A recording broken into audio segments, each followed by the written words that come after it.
Табиғаттың заңдылығы ма, болмаса адамдардың желаниясы ма, осы Есімхан аймағынан квартира десе көп кісілер ішкен астарын жерге қояды, прям жақсы сұрайды бізден.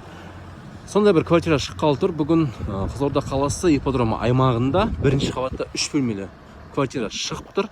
Нақты адресі Есімхан 23-бі 278-ші мектеп осы жанында орналасқан. Ал енді барымыз бірге пәтердің ішімен жақынырақ танысайық. Құрметті оқырмандар, осы біздің пәтеріміздің ішкі көрінісі. Пәтердің жалпы ауданы 72 шаршы метрлі. Мына біздің пәтердің кіреберіс бөлігі стандартный проект. Кіреберістен оңға қарай мына жақта біздің бірінші спальня кеткен осындай. Пәтеріміз жарық, жылы. Мынау біздің екінші спальнямыз. Осы спальняның төргі жағында аулаға қарап тұратын бізде балконы орналасқан. Одан кейін мынау біздің коридор.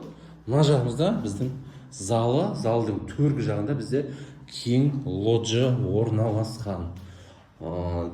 Балкон, лоджиялар бізде темірмен решетка орнатылған.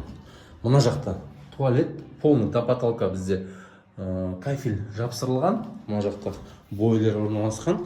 Мына жақта жуыну бөлмесі. Мына жақта біздің ас дайындау бөлмесі. Осы біздің пәтеріміздің ас дайындау бөлмесі. Астында бөлмесі квадратный, кең. Терезесі осы жақта орналасқан. Оқырмандар, егер де сізге осы біздің пәтеріміз ұнаса, төмендегі номерге дәл қазір хабарлассаңыздар болады.